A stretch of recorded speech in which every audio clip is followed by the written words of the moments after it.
but it's the ability to bring those voters with you. It's complicated and you don't need to worry about it. It's been very well canvassed that as a party, we don't think the way that Darlene acted was in line with our values and principles. I really had to think about, how am I going to change things up? How am I going to get through this? Because I don't want to fail. It is foul and personal and violent. Job is to make sure that we are showing New Zealanders that there is an alternative to the divisive approach of this government, that you can bring people together. I think one of the things that any government of whatever stripe has to realise that every minister has to be a climate minister now. When you've got a country that's got a young population but they don't get involved, you might want to have a grown-up chat about that. We don't want a situation where government dictates the local government, but you want to make sure the system is set up so that it's easy for communities to make a decision. I'd be really interested to see if the officials that advise that a Crown Observer was necessary or should be put in place, or whether he's made that judgment call himself. I don't think we did, and I've said this, I don't think, because it happened quite quickly last time, I don't know that we did a good enough job of bringing the public with us. Remember, just by having Maori Wolves doesn't guarantee that mana whenua are going to be represented around the table. Suggests that whānau with a disability and those who care and support them are somehow grifters.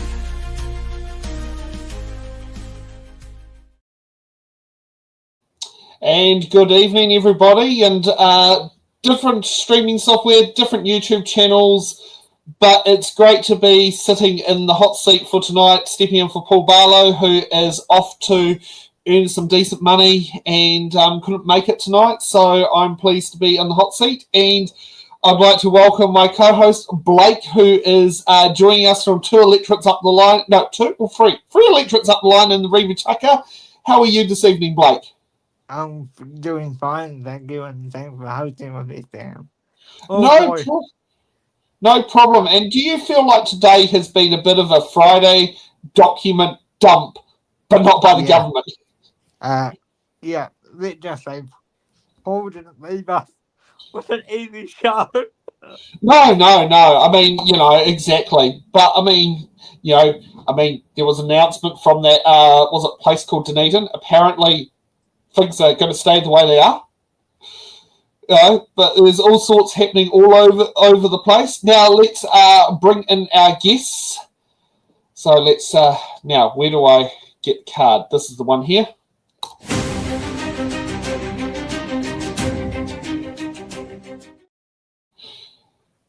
Welcome to the show, Nick and Chewie.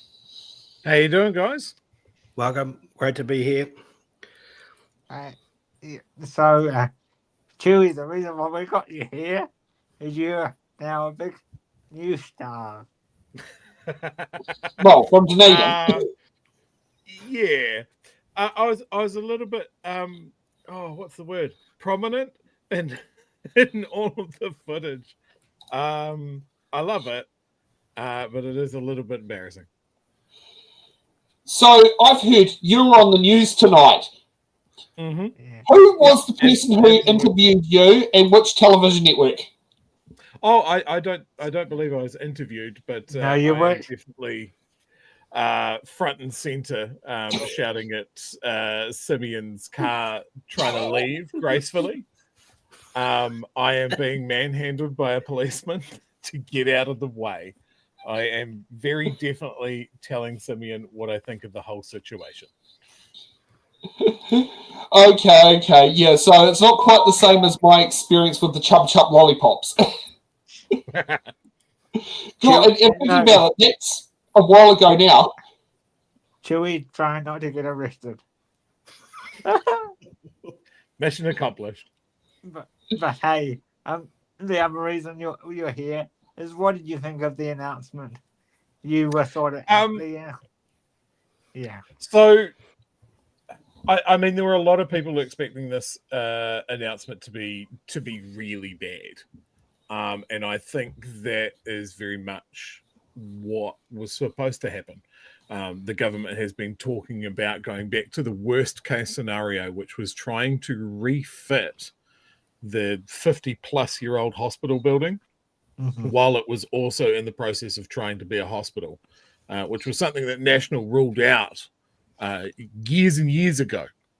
as being a terrible option, take twice as long, be twice as expensive as just building a new hospital. So when they said that, I was like, there's no way they're going to do that, but why are they front and centering that as an option?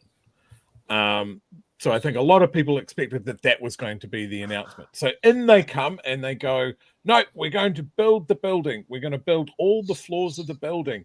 Isn't that great? And on first glance, people went, oh, this is heaps better than what we were thinking. Yay, people power wins. And then you look at the details. Then you look at the details that, yes, they're building all the floors, but a couple of them will be empty.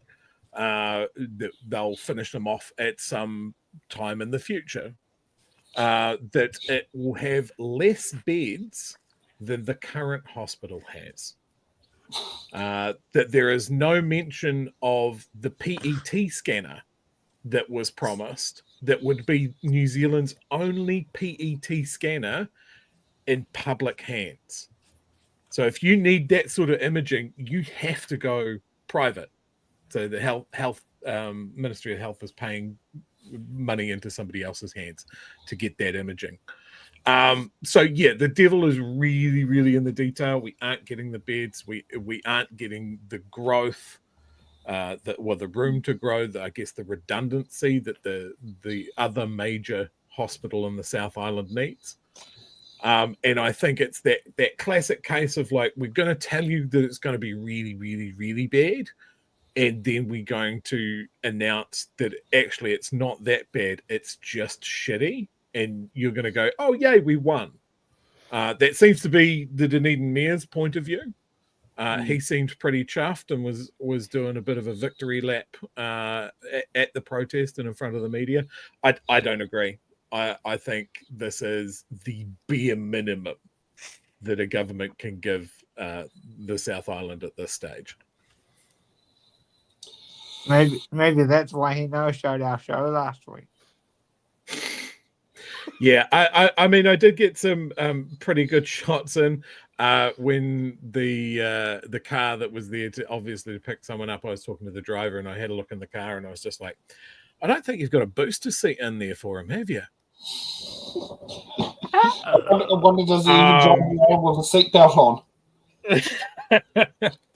And like post the announcement, and obviously there was about 50 or 60 protesters there, and we were there for a while waiting for him to come out, and just commenting like, if it's good news, come out and tell us.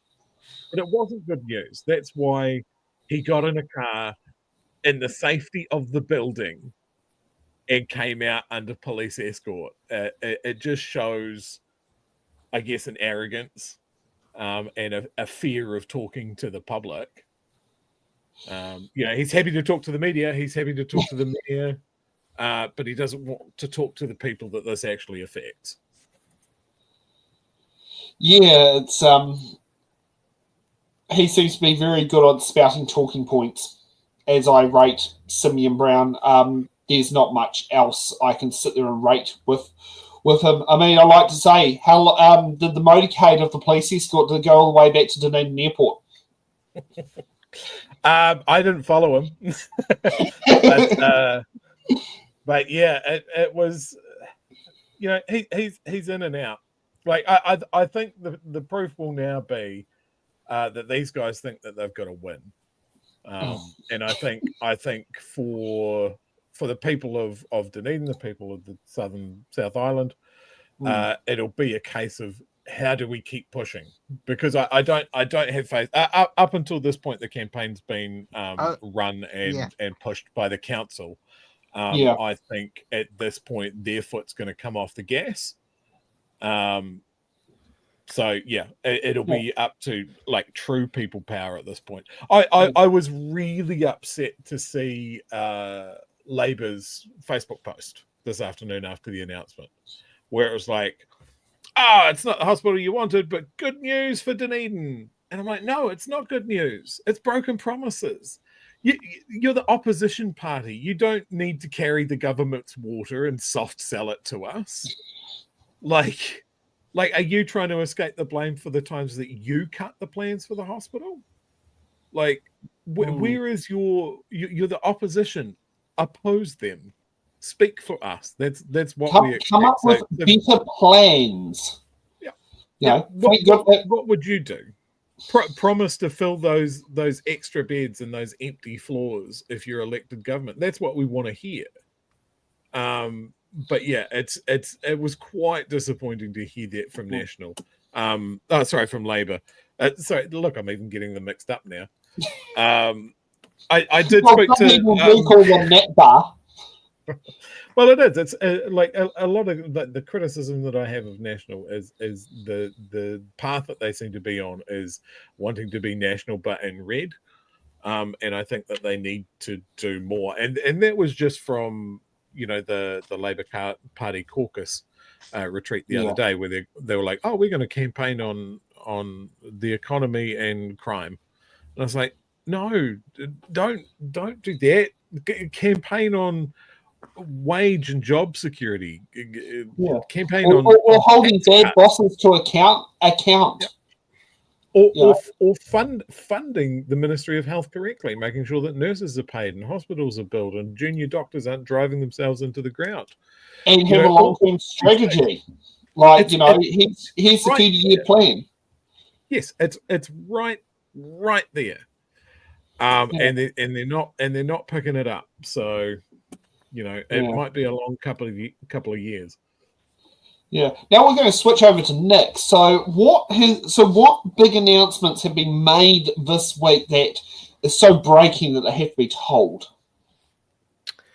Well, I mean, this week's been a pretty big week. I think in my part of the world, there's been some relatively significant announcements. I'm just thinking about the disability announcements that have come out this week.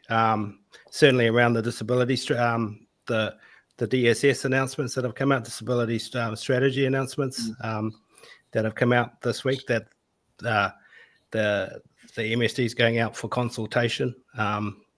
So I mean that's certainly been going on, and we have yet to see what's going to happen with that. So that's something that we have yet to fully understand what's going on there, but it's going to have big implications for disability community in terms of how services are received, and whether they will be received in the same way that they have been in the past, going forward. So that's certainly been a big one. How about you give us a segue to the clip we might be watching next? Sure. Absolutely happy to do that. It's always very interesting to see when a minister is questioned by an opposition spokesperson, and we had that on Thursday when the Green Party spokesperson for disability issues was questioning the Minister for Disability Issues. So hopefully we can have a look at that now. No problem. Let's kick on off. Thank you. To the Minister for Disability Issues, does she accept that she has ministerial responsibility for advocating on disability issues? Mr. Speaker. Honourable Louise Hobson. Yes. That is why we've provided a record $1.1 billion funding boost to disability support services in Budget 2024. It's also why we took immediate action to stabilise the disability support system. Our government is determined to build a fair, sustainable, high-quality disability support system that delivers better outcomes for disabled people and their families. Supplementary. Has she advocated for disability issues to ensure that our core democratic processes, such as select committees, are accessible to all New Zealanders? And if not, why not? Mr. Speaker, I recognise that for disabled New Zealanders there are significant challenges across accessing places of work, of visits, and including our Parliament. And I know that speakers in previous years have provided greater access for New Zealanders with disabilities to participate in our democratic process. Supplementary. Has she advocated for disability issues to ensure that the government's no-cause eviction policy coming into effect today does not harm disabled people? If not, why not? Mr Speaker, there are a number of issues that are brought to the attention of Whaikaha, and we are building a work program at the moment to ensure that disabled New Zealanders have greater access to employment, to transport, to housing, and a wide range of other areas. Supplementary.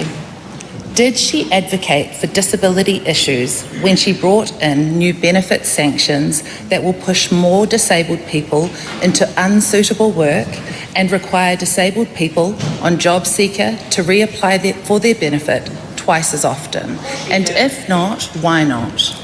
Mr Speaker, I can absolutely say that the Minister of Disability Issues proudly advocates with the Minister of Social Development and Employment, and they very much share the overwhelming desire to see more New Zealanders in employment, including disabled New Zealanders. I don't have any lower expectation that disabled people shouldn't be in work. Supplementary. Did she advocate for the 80% of young people who will be eligible for being sent to a boot camp who have a mental illness or disability? If not, why not? Mr Speaker, as I said, our government is really proud about the fact that we want to see disabled New Zealanders participate and live fulfilling lives in employment, in education, and in housing, and moving about New Zealand in the way they should. Where there are challenges, we see that we will provide equal opportunities for them to get ahead and overcome the challenges they face. Supplementary. Can she tell the House what she has done to meaningfully engage with the disabled communities, such as responding to correspondence and attending events in her ministerial capacity?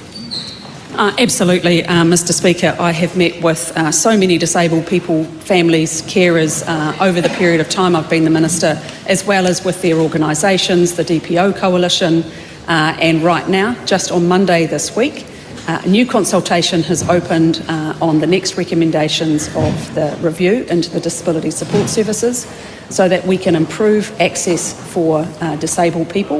It opened on Monday. The consultation document is available. I'd encourage that member through her networks to ensure that people who are accessing the disability support service participate in that consultation process.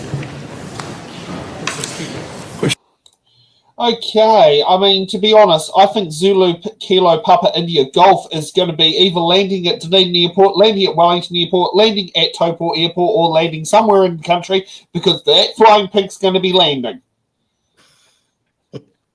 She hasn't met with any people that I know. I mean, some people might say that her nose is going to grow like Pinocchio. And I mean, also, like, this is the recent legislation going through the Social Security Amendment Bill. How is someone like Blake meant to have due process if he gets put on nanny state money management because a work and income case manager decides to sanction now, ask questions later, give due process later, and sit there and then he has to go, well, I can't pay my rent. I can't pay the payment card because I can't sit there and put the 4-digit numbers and press check on the FBOS machine, you know? Yeah. And then go, oh, but I think I know better because I'm a work and income case manager. I'll ask Chewie's opinion on this because the fact that she admitted that she wants people like us to work is just ridiculous.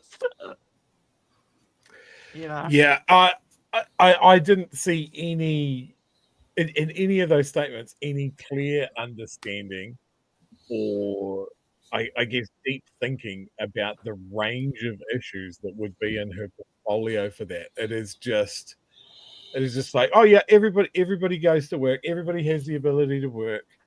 Everyone can get a driver's license. They don't have to go for a medical, you know, which, I mean, I do because I have to get a medical because I've got a truck driver's license. You know, I know, Blake, if you went to apply for one, you'd have to go for a medical. Nick, you're probably in the same boat. I'm not sure about you, Chewie. But, you know, not everyone can just hop on in and get a driver's license, for example, and just walking off the street and just sit your theory test and here's your learners. And I mean, that's something that they've been known for doing, is for sanctioning epileptics for refusing to get their driver's license, even that they won't get medically cleared. and that seems to not make sense. No, she said the magic word though, equality. So we're all good. Like it's just it's the interaction with the machinery of the state when they go, oh, everyone's equal, everyone's going to get treated the same, everybody likes the sound of that. But the actual reality of a system working in that way does mean that people are going to get called in for a face-to-face at work and income to see if their legs are working suddenly through miracles. I assume it's just there must be people there that they can put a thing on their case manager of like, oh, this is something that is not going to go away, so maybe we shouldn't hassle this. It's actually funny because they actually have that on the medical forms for supported living payment and for job seekers. Is this condition likely to change? And one of the things is this a lifelong condition? And the number of times doctors will tick that box, but case managers will revert back to a default, even when that box is ticked. Yeah. And it's concerning because all that does is just overburden our already overstressed medical system. I mean, you know, how long does it take to get GP's visit? 6 to 8 weeks. Yeah. What do you want to add to this conversation, Nick? Yeah, I mean, I think this one is a big one, and I think the interaction between Kahurangi and the minister, I think, was actually quite a significant interaction, even though, you know, it just got dropped on question 10 on a Thursday. Right behind me there, I have a poster which I generally take along to protests every now and again, and it says nothing about us without us, and that is the mantra for the disability rights movement. And it's a bit of a slogan, but it has a long and quite a storied history. And essentially what it boils down to is that we shouldn't be making decisions without the input and involvement of disabled people. And essentially what you saw there from the minister was a real lack of understanding. And Chewie, you made the point there, a real lack of understanding and real reluctance to advocate on behalf of disabled people. Which was really a core tenet and a core responsibility of being the Minister for Disability Issues. And I think that's a real problem when we don't have disabled people in positions of responsibility in our Parliament.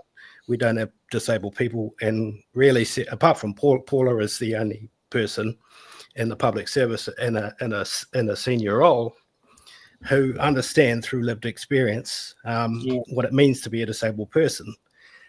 So we have very, very few opportunities to influence the types of things that Blake, you've mentioned, Sam, you've mentioned around, you know, the kind of policy things that actually matter to people every day.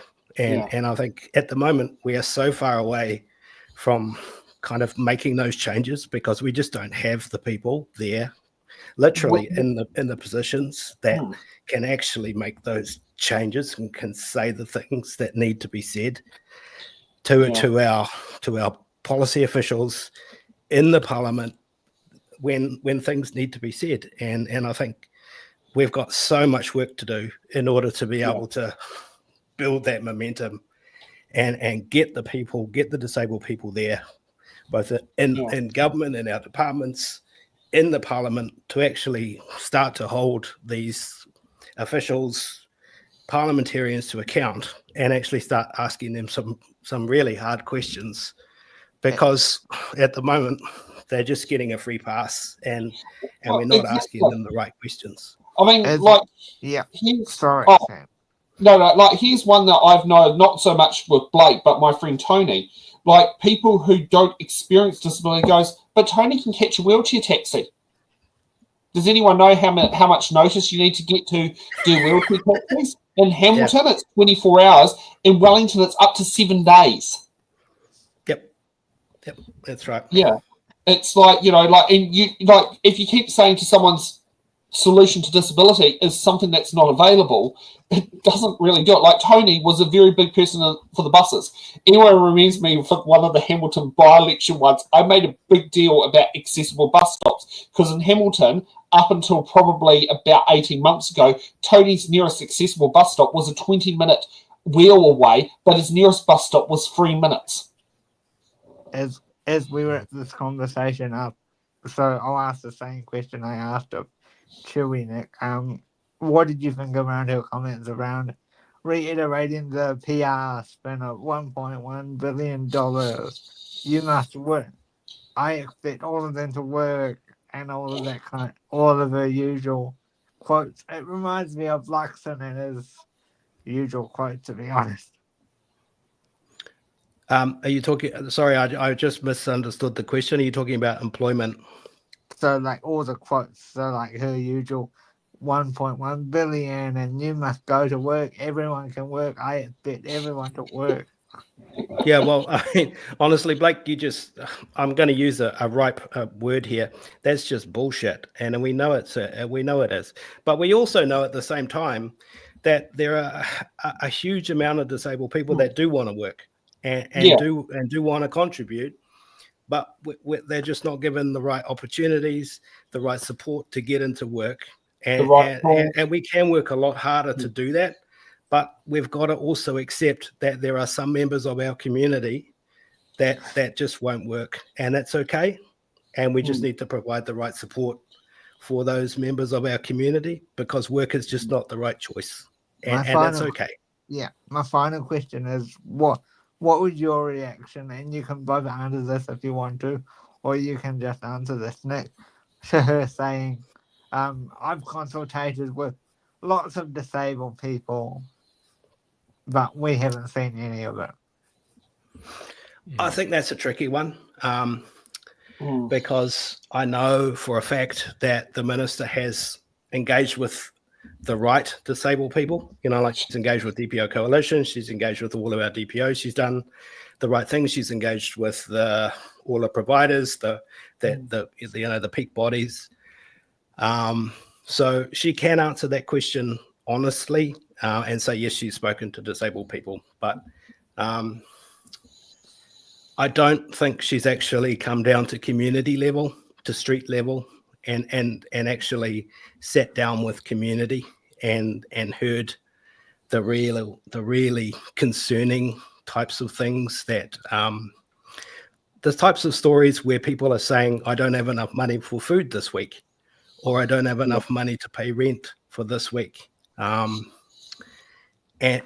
really engaged at that level. So I think my challenge to the minister is actually, you need to listen and you need to hear these stories, because they're real. They're not fiction, it's reality.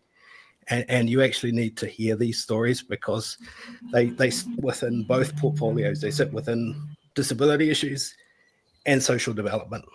And you're directly responsible for both of them. So, you have to hear these stories. You have to talk to these people. Do you have any final comments, Chewie? No, I've just been really enjoying the conversation, because quite often on BHN we're looking at different issues, and just seeing a focus on disability stuff is really interesting to me. I mean, I'm it's no secret I'm not impressed by the current government. But when we at the end of the day, if the government changes for me, it's some things as an able-bodied person, the world keeps turning.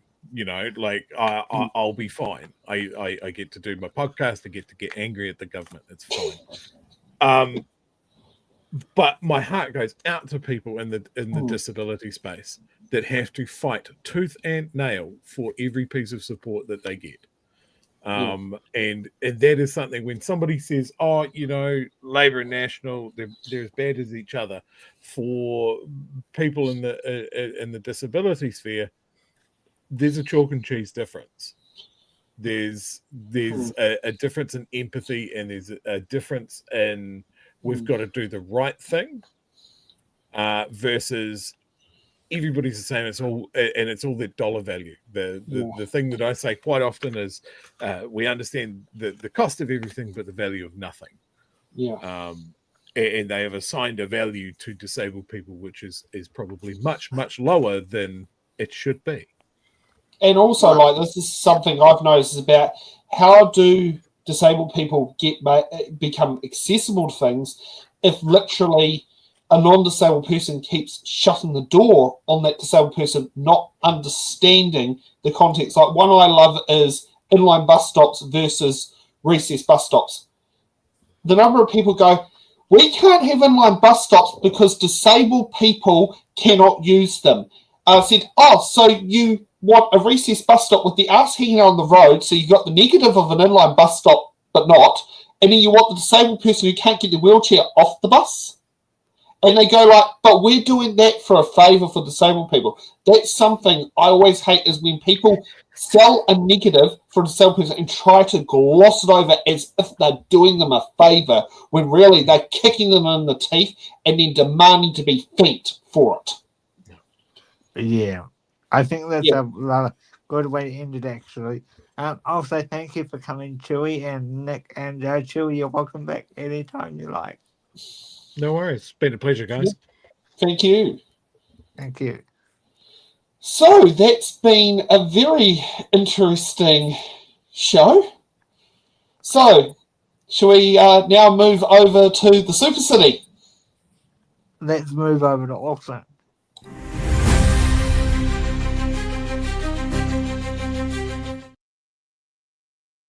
So we have, was it Kerrin Leoni? Is that how I say your name? Yes, Kerrin? it is, yeah. Yeah. Kia ora.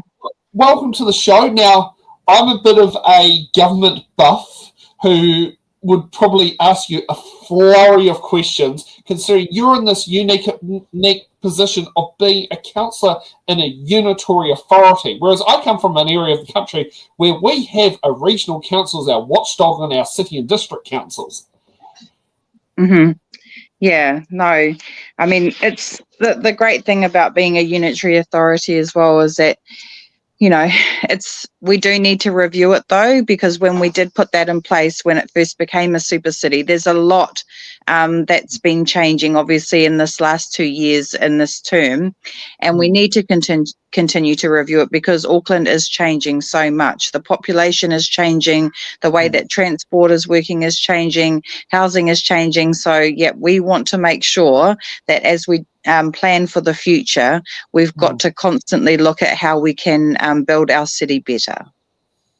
Yeah, and I guess I would ask, I know you can't talk about policy at the moment, but what was your initial inspiration sort of choosing to run for mayor that you recently announced? What was can you just say that again, sorry? Your inspiration for running. Yeah, my inspiration comes from a number of Aucklanders who actually approached me and said that they wanted to see change in terms of the leadership for Auckland, because there's been a huge concern really that we have so many Aucklanders that are leaving our city. A lot of talent is leaving Auckland and going overseas to Australia and over to the UK because they feel like right now Auckland just doesn't have anything to keep them here. And I think the median age in Auckland is 35. And we really need to try and look at how we can show that there's more of a youth voice or more of a vision for Auckland, taking Auckland forward. Because at the moment, it has just been all about making cuts and basically putting the whole city down. You know, I mean, in the last 2 years, we've made significant cuts in terms of our budgets, and a lot of people have lost their jobs. And we need to try and turn all that around and try and make Auckland the #1 city to live in the world. You know, I'm really passionate about living in this city, and I came back from living in the UK for 10 years because I knew that Auckland's the most beautiful city in the world. We've got beaches, we've got forests, we've got everything here. Unfortunately, we don't have the best transport system though, and it is probably nearly the most expensive housing in the world, which is a real worry. I remember when I bought my first house here 20 years ago, and it was 150,000, and you can't get anything for probably less than 700,000 now. Pardon? What suburb was that in? Because I know that my Auntie Ruby's house in Mount Roskill, when she sold it in 2005 to the railways, she got, I think she got near $500,000 for it in 2000. I think that was $2002. Okay, yeah, Mount Roskill it's a bit more expensive, but in South Auckland, around 25 years ago, you could still buy a house for $150,000. Okay, yeah. I've always known Auckland as being the $500,000 city when I was a teenager, and Wellington was known as the $250,000 city. And if you lived on the Kapiti Coast, you could actually get something under $200,000, which that's no longer the case now. I mean, I know that the GV on Auntie Susie's house is $1.3 million, and I mean, when she bought it, it was $130,000. Well, that's right. Yeah. And when you look at affordability, and, you know, we just need to do so much more to make this a livable city. I mean, we've got all these programs in place now, like shared equity schemes with the Tamaki Regeneration Project out in East Auckland. And that is the only way that Aucklanders are going to be able to get on the property ladder. So we've really got to change up our vision for the city, and we've got to make it an exciting place to live again. And that's why I want to put my name forward, because I think we need new leadership to take our city forward. With that being said, what would you think about what do you think about the Prime Minister's comment yesterday, the other day rather, that he wanted to see the concert limit abolished? Would that be something you would be willing to work with him on if you were to win the mayoralty? Yeah, I think there's a lot of mixed feelings about that. I think that the concerts have done really well, and I have gone to a lot of the concerts there in Eden Park, and I mean, it helps obviously the Auckland economy a lot, but actually there's a lot more that we need to be focusing on when we talk about lifting the economy in Auckland. You know, we need to be a base where we can have entrepreneurs come start up their businesses and be the centre of research and so many other things, because I think concerts is just one area, but tourism, that's another huge opportunity that we have in Auckland. At the moment, people are only staying in Auckland maybe 1 or 2 nights when they fly into the country, and then they're going straight to Hobbiton or down to Rotorua. So we're missing out on a huge opportunity for international tourists to just, well, they're basically passing through Auckland because they want to have a unique experience, which we can provide. I mean, we had a forum at the end of last year where we invited all of the Indigenous organisations to come along with Tātaki Auckland Unlimited to talk about their tourism businesses. And there was a lot there, but it's about how do we bring those together and market that out to the rest of the world. Mm-hmm. Just to clarify, are you going to do the council seat as well, or are you doing the... Oh, you stole one of my questions. I won't be going for the council seat this time because I've decided to put all of my energy into standing for the Mayor of Auckland. It's such a big job and it's going to be a huge campaign, so I want to give it 100% of my attention, and I'll have to be right across Auckland. I've already basically started campaigning already, so it's going to be a really big job, but I'm up for it, and I think Auckland deserves better. I want to ask, what is your standing for mayor? Now, I know Wellington standing for mayor or stand as Greater Wellington Regional Councillor, the campaign spend limit is 64 grand to pay for hoardings, flyers, leaflets, that sort of stuff, social media ads. What sort of budgetary constraints do you have to try and woo 1.5 million voters? Yeah, so I think the average cost from the last election was around 400,000. So So it's a big number, and we know that we've got a lot of people that are already looking at donating to the campaign.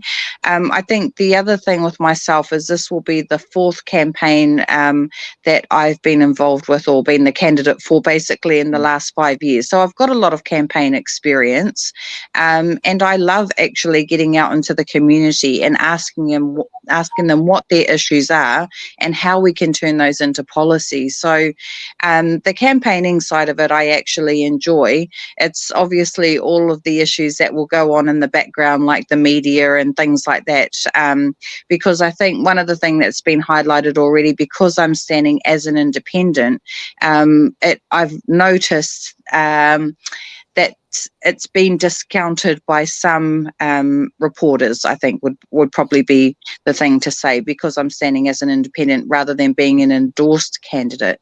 But I think it's really important when you stand for Mayor of Auckland that you have to work with all Aucklanders and have policies for everyone. If you do stand endorsed, it does make it difficult to be seen as someone who would actually represent all of Auckland. So that's already been an issue that's come up, which I'm just going to have to continue to address as I campaign.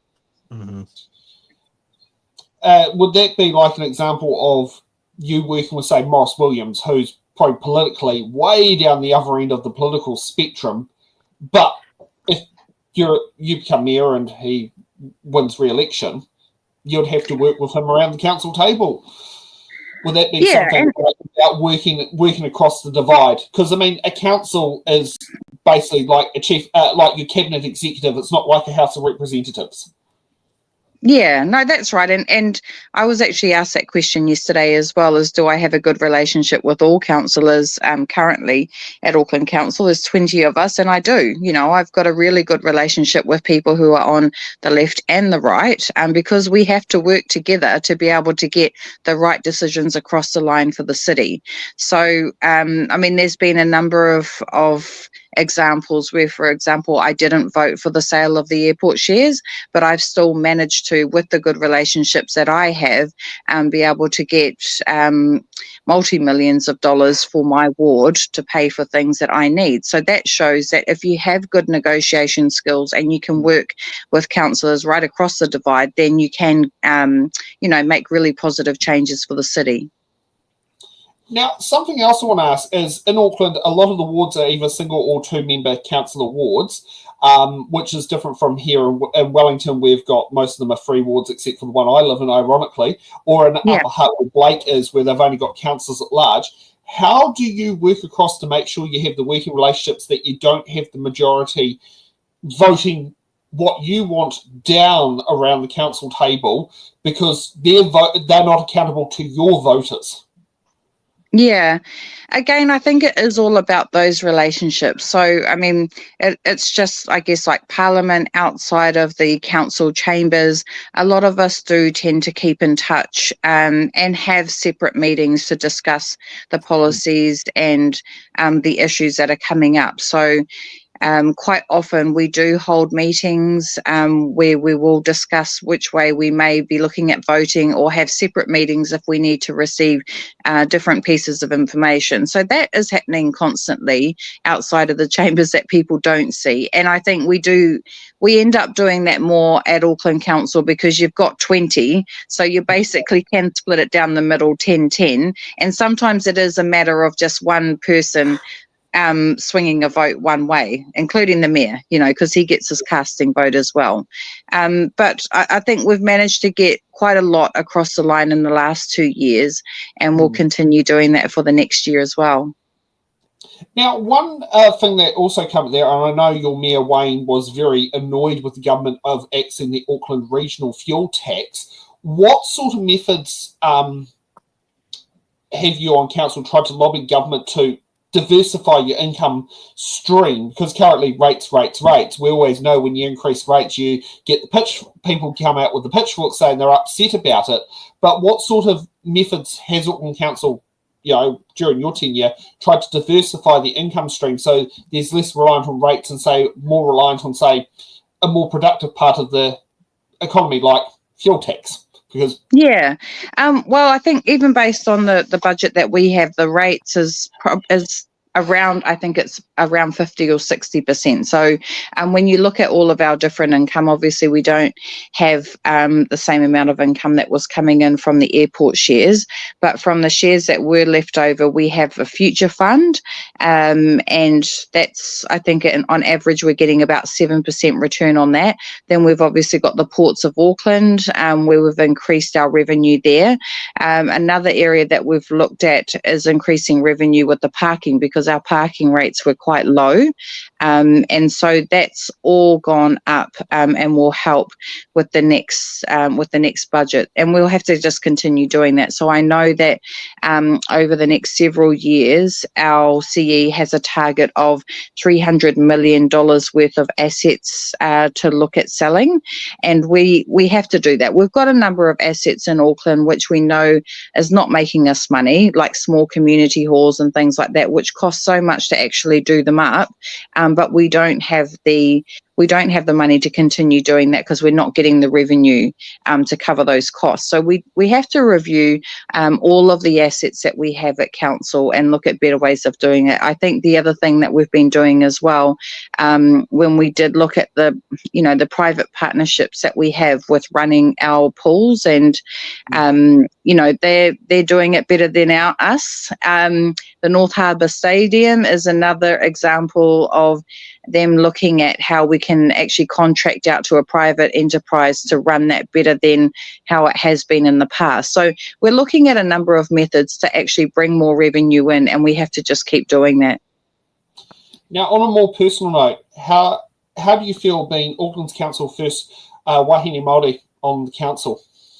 Look, it's a huge privilege for me, and when I became the first wahine Māori to serve as a councillor, it was quite emotional, because you think, in the 13 years or so that we have had a super city, it's taken this long.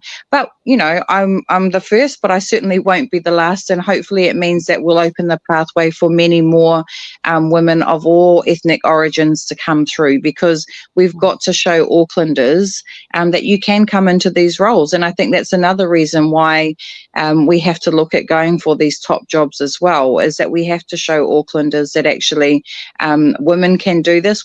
In 160 years, we've only had 2 women as the mayors of Auckland, which is not very good. Which I think one of them was Christine Fletcher and Judith Tizard. Judith Tizard. No, not Judith. Catherine Tizard. Yes, Catherine, sorry. Yeah. No, Judith. No, Judith was an MP. No, I do remember that, because Judith is New Zealand's second father-daughter MP succession from Bob to Judith, with being the first being, was it editor Turakatni to Whetu Turakatni Sullivan.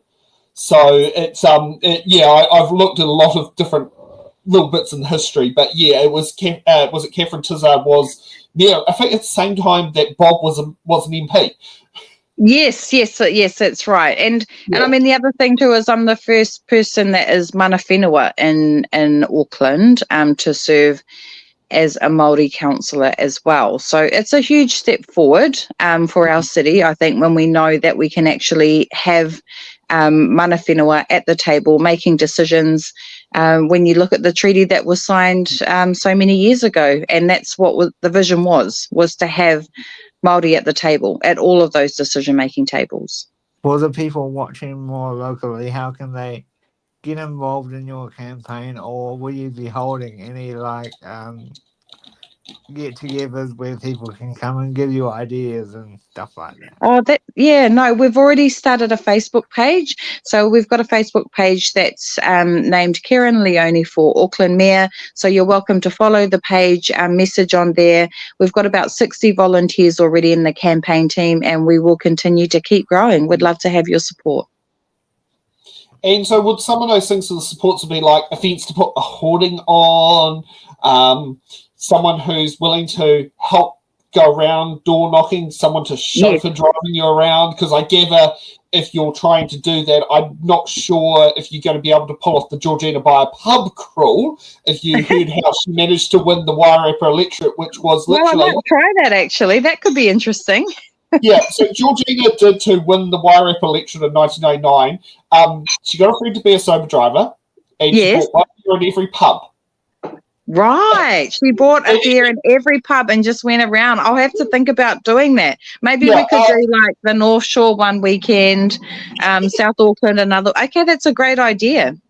Yeah, and also like the other thing was, this is really what shows farmers why they voted for her. Was like she was going along, she saw a farmer fixing events, came along there. Oh, would you like a hand, beer? It's like, oh my god, Georgina can sit there and hit nails and fix a gate perfectly. And those were the things that Georgina was remembers, like going around the whole Wairarapa rural area of like meeting these great farmers and that sort of thing. And I know Auckland's a mix of rural and yes, it is. Urban. I mean, it's like I know Pukekohe at the south. Like you're in Auckland, but you don't feel like you're in Auckland. And I mean, it's probably the same up the north. Like I remember saying to Nick when we did the Port Waikato by-election, it's like you're in Auckland, but you're not. And then he went a month later, drove to Auckland, and it's like when you hit the Bombay Hill at the top, you're still another hour to the motel. And he ended up making a mistake and drove over the Harbour Bridge. Well, yeah, you've got a good point there because I do have a another home which is out in the rural area of close to Port Waikato, Onewhiro, which is about 20 minutes from Pukekohe, where I have to get out there and deal with the water pipes and everything myself for the horse trough. So, yep, I've got all of that experience and will definitely be campaigning in the rural parts of Auckland as well. Before we let you go, have you got any other messages for people possibly watching in your Auckland area? Oh, all I can say is we would love your support and support the first Wahine Māori to stand for Mayor of Auckland. It's going to be an exciting city, an exciting campaign, and join the campaign. Have you got a plan to make sure that you get across the plurality of the vote? Because in Auckland, you don't have the advantage of what people like me and Wellington have of STV. So how will you make sure that they tick you on the ballot paper? Well, that is the big job. I've just got to get my face out into every single part of Auckland. We know in historical campaigns, the swing area is the North Shore. South Auckland, West Auckland and Central have got a certain way of voting, but the North Shore will be the key area that I've got to get myself out there and listen to the views that are happening out there as well. Okay, and will we see you on any billboards on the back of Auckland Transport buses? Do they do that up there? Actually, it might be a good question. They do. We will definitely be looking at all of our campaigning strategies and what's the best way to campaign. We've got a lot of ideas at the moment. So yes, the campaign team are looking at that and we've got a timeline. So yep, could be on the back of buses as well. Okay. Anything you want to ask us before you disappear? Considering, I'm a bit different of being the usual host of the show. Oh, no, it's actually been a real pleasure to speak to you both. Thank you so much for having me on the show. And, when I have interviews like these, because there's some days where you do feel like, can I believe I'm actually doing this? And then, speaking to yourselves, it just gives me a lot more energy and focus to keep going because it's a really big job, as you know, and to have someone to run that's even under the age of 50 in Auckland is actually a really big feat as well, because traditionally it has been older men that have gone for the job. But I think, we have all the skills and attributes, and we've got to show New Zealand that women and young women can go for these top jobs too. Well, thank you for coming this evening. It's been a pleasure speaking with you this evening. And good luck. Thank you so much for the invite. Thank you. You're welcome. Bye now. Okay. Whoopsie. That was just a little bit quick on going through there. It sounds like Auckland Council's elections are going to be quite intriguing. Yeah. Did Paul leave us anything else to talk about? We've got the news, and then he said you can always sit there and give the latest update on who's standing where for local bodies. Okay, well, he's left us the news, so we'll hand over to Paul for the news. Hello there, kia ora, and welcome to this week's The News. David Seymour, seen here practicing his backup career as a mime trapped in a box, is defending the new school lunch program he spearheaded after reports of issues on their first week of rollout. These included reports of inedible food, some meals being delivered up to 3 hours late and cold, and ham in halal meals. Said Seymour, "I know we promised sandwiches and fruit, food of the same or better quality, which weren't anywhere in sight this week, but we thought recycled food would appease those woke quinoa and sushi fans," as he ate out at a fancy new restaurant in his electorate after forcing children to eat slop. In a follow-up interview, Seymour confirmed that schools forced to buy food to cover for late and inedible lunches will not be reimbursed. Manawatu iwi have written an open letter to Governor-General Dame Cindy Kero to question the appointment of local councillor Grant Hadfield, seen here showing how many years' experience he has in the field of treaty claims on his fingers, to the Waitangi Tribunal. Their concerns include Hadfield holding a narrow and misinformed view of iwi and a refusal to undertake any education on local iwi and local treaty settlements. Hadfield's social media output includes content from Liz Gunn and other disinformation spreaders. Said Māori Development Minister Tama Pōtaka, seen here pointing to someone infinitely more qualified than Hadfield for the Waitangi Tribunal role, "Sure, we gave the spot to an unqualified farmer with a history of being susceptible to disinformation over far more qualified and appropriate choices. But at least Groundswell will feel represented on the tribunal now." The banking industry has been making changes to its lending rules in terms of business that are harsher on high-polluting industries in the wake of climate change, and it's become the latest rage bait for News Talk ZB hosts like Kerry Woodham and Mike Hosking, who, as right-wing political commentators, have often argued that regulation and rules stop businesses from making their own decisions on how to operate. But in this case, because it's all about climate change, which is woke, that simply can't be allowed to happen. New Transport Minister Chris Bishop, seen here wondering if he should bring back the mullet, was out this week celebrating what his party are calling the removal of blanket speed reductions forced on the public by the previous government. After extensive consultation with local communities, local authorities, experts in harm reduction, road safety and emergency medicine that have been proven to reduce the harm from a vehicle collision significantly and help drop fatality rates at pick-up and drop-off times outside schools from a high of 85%. Oh no, my apologies, he simply said, got to go fast, zoom, zoom. Numbers released this week by Finance Minister Nicola Willis, seen here being left hanging after trying to high-five the Prime Minister when she told him how in a Finance Select Committee hearing she said he was never wrong, even when he made easily debunked claims like the country's been in a recession for 3 years and it was all Labour's fault, show almost 22,000 families have claimed their Family Boost entitlements this year after applications opened on January 1st. The target set by the government for the scheme, which sees families pay for childcare then reclaim a rebate, was hoped to be used by 130,000 families annually, with 65,000 families having registered, meaning the first quarter targets are already well below expectations. RNZ has been accused of endorsing racist rhetoric used by New Zealand First Winston Peters, Shane Jones and Nationals Todd McClay towards Mexican-born MP Ricardo Menendez-March, after a written update on the story seemed to make out he couldn't enunciate English words when quoting the Green MP. Said a spokesperson for RNZ, "Us fail English? That's impossible." And finally, this week saw the second and third readings of the Taranaki Maunga Redress Bill pass through Parliament, officially granting Mount Taranaki the status of legal personhood.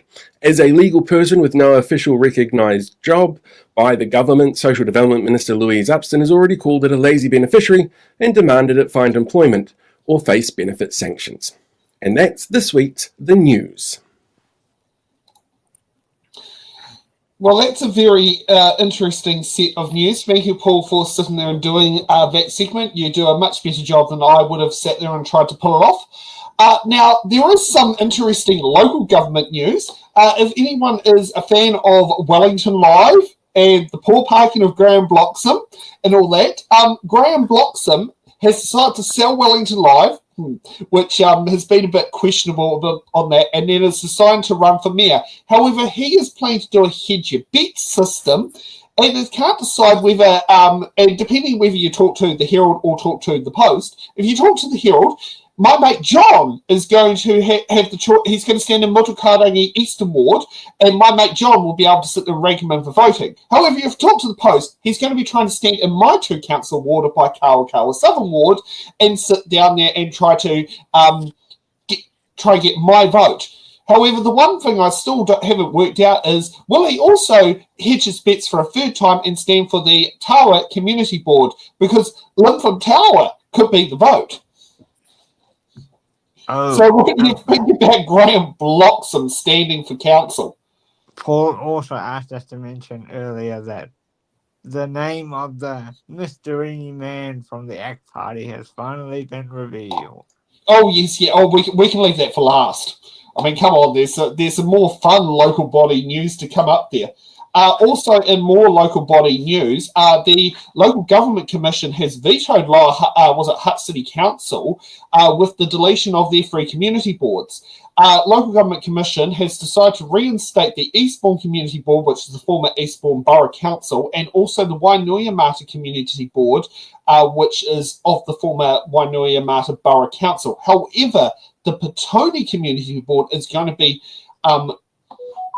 dismantled.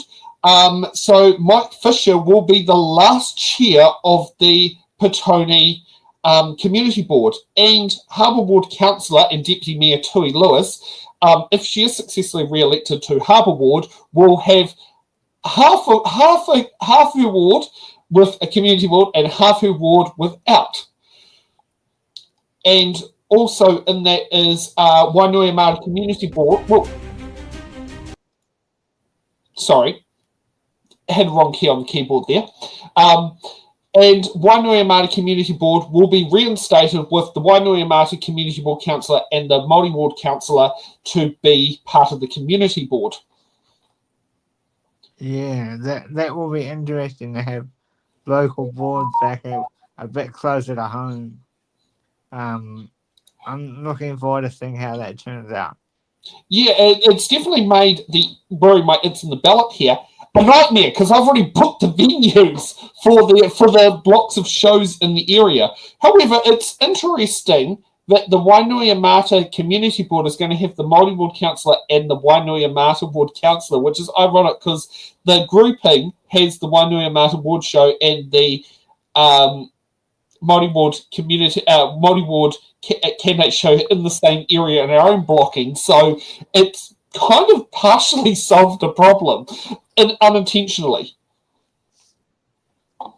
We saw that, and this week we also saw that Anita Baker, and now she will be running a third term and not running for central government in 26, which I was really shocked by.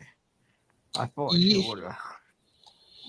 Yeah, no, it's going to be an interesting campaign, Poirot, to see what happens, and I wonder if the sentiment of everything revolves around Whitby will remain in there, or will it be a bit more bigger than Whitby? And I wonder, are they going to be sorting out the sewage treatment plant, which I believe still doesn't have a resource consent? Yeah. After it expired? Do you think Miss Baker has enough of a voter base to... She did last election, but also at the same time, last election, she had 3 no-name challenges, is the best way of doing it. And, I mean, she won the first, on the first round of iteration, she won the vote on the first iteration. There was no second, there was no third iteration on the mayoral vote, which was quite unusual in an STV election where the mayoral candidate wins outright on the first iteration. There are lots of rumours about who's going to run everywhere, but especially... Oh, exactly. I mean, put it this way, Donald Duck could sit there and run everywhere as well and people would still believe it. Now, on some not so good news, some sad news here, but it's happened. Was it Makaiti Sydney who successfully won the Te Awanui Māori Ward of the Tauranga City Council, has been who was unable to actually even swear his oath to council because he ended up in a coma between nomination day and election day. His family's wishes have gone through to present with a would be is to present the by-election. I'm just going to do the screenshot here. So this has come from the Tauranga City Council. that was it Councillor Makaire Sydney and his whānau will notify that they wish their priorities for him to recover, and that they and Makaire have therefore made the tough decision to resign as an elected member effective immediately. So the Te Awanui ward will go to a by-election. Ironically, it's the only by-election that's going to be available for that can happen at the moment, because every other council, they've got the provision where they can avoid a by-election at the moment. So that's something that has come out, and was it saying they're expecting the new 10th member of the council to be joining the council table in early May, which they haven't yet set an election date, but it's about a 10-week turnaround time. Can you confirm whether you'll be having a special Sam for? I have got hold of my contact up there, and we're going to be having a Zoom call next week to discuss this, but we will be likely heading up there. I've also got hold of my friend up there for accommodation, so this time around we don't actually have to pay for accommodation, which can save us a lot of money. We would like to send our well wishes to Mr. Sydney and his family for his recovery. Yeah, fingers crossed he will be able to leave hospital. That will be the biggest challenge, is where he can be discharged from hospital will be the biggest thing that's the next very big step. And that's going to be a long road to recovery. Finally tonight, we have the name of the mystery ex-party man who's finally been revealed. Former ex-party president Timothy Jago can now be named as the political figure who plied two teenage boys, I think it might be to have been supplied, two teenage boys with alcohol before sexually abusing them. Not a good look. Yeah. And this comes from the same party who's doing a treaty principles bill, which brings us to my last announcement. You can see me and Sam live over on the it's in the Ballot YouTube channel this Sunday, and we'll be. Oh, hold on a moment there, Blake. Gee, you seem to have jumped the gun a bit there. I thought there was something a little bit more important that we could sit there and put in there, because we still haven't decided which show you're going to be on, whether you're going to be on our urgency special at 3 p.m. or on the 10 p.m. special. Not 10 p.m., the 8 p.m. one. I told you I'm doing 8 because that's when that's coming. 8 p.m. Yeah. Oh, because the bills we're covering on that one are the drug driving amendment bill and the removal of Section 7A of the Tamariki Act. Oh, well, we were going to do it. I was under the. Oh, well, I'll sort that out. Well, yeah. Well, so, yeah. I think these are things you should check with me first or do off air, because otherwise there's like, whoa, heck, that's going a bit fast for there. We'll see. Oh, the joys of live TV.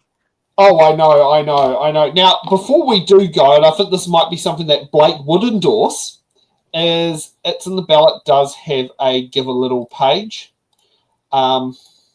There's so many things. It's so different to do shared screen on StreamYards than it is to do on Restream. So a little bit different things there. I do like Kiwi Skirts. I do like that. So we are starting a Give a Little page.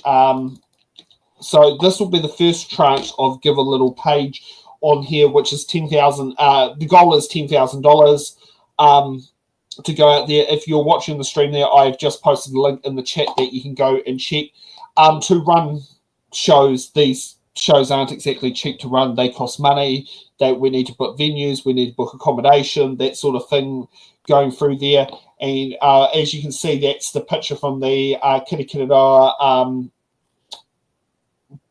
Māori Ward by-election show. But basically, 2025, we're aiming to cover 128. It's in the ballot 2-hour shows, plus now, thanks to Hutt City Council's reinstatement of the 2 community boards, 39 community board shows to cover for local body elections. As you can see there, there's our Give a Little. Can I just say, Blake, thank you for your $5 donation. To myself, thank you for the $10 donation, and to Kiwi Skirt for chucking $100 in to get it started. In order to have a Give a Little page to go off, you actually have to have 3 people donate into it. So that's something in there. So this is initial starting capital, which want to look at having paid before the end of the financial year of 31st of March. That can set up things like for accounting software, for Xero, for bond holdings, for deposits, that sort of stuff to go all there. It's going to be a bit of a big task, but it's not just me. There's going to be a bit of a team, and I'm trying to recruit more people into that team. I know, Blake, you're going to be doing your bit to make sure that we have good questions and all that sort of thing for candidates on disability. Yes, and I'll be dotted around some of the shows, but I can't tell you which ones yet because we're not actually sure. So I'll be. He's been given the draft schedule, but we're not sure. We're not exactly sure which shows they will be because that's also there's multiple things that have to be moved out, and also the schedule has changed. I mean, here's the thing that's really frustrated me. No fault of it for booking, but the draft schedule before it went to start doing venue booking had us exactly on 2 months for Starlink internet connection. Now we've had to relocate one show 1 day early into the system, so now we have to buy 3 months worth of Starlink internet connection instead of 2. Oh, hooray! Yeah, and just like to say, thank you to another person who has I've just received an email from Give a Little to say there's been another $50 donation from a person called Laura to Kiwi Bird. Oh, I know that person. She's my co-host on the Order Paper podcast. So you'll see me and say, well, we want to thank you for joining us tonight. And you'll see some form of me and Sam and Laura on Sunday. Yes, along with Stacey. Stacey is going to be there on the 3 p.m. show in place of Laura. Because Laura can't make it, I mean, we all have different commitments. On that particular day, Laura is not available for 3 p.m. but available for 8. So that will be something that will be a different on there. It's going to be quite a interesting evening, especially with the Treaty Principles Bill. That's going to be the most interesting one, is watching those submissions. Stacey has been working on a list of good submissions, and we will also have Jordan Waynesborough, who will be a panelist for the 3 p.m. show, who is also fluent in Te Reo Māori, who can do translating for us. So yeah, and some of the people that you saw tonight may be there. But we'll see you guys on Sunday by the Order Paper. Yeah, sure. Yeah. And for those, you've got 19 minutes of BHN. So, yes, if you've got time to sit there and make dinners and do all sorts of things, get onto it. We will see, Behind the Wall will be back next Friday at 7:30 p.m. Thanks for watching us, and have a good evening. Bye, everyone.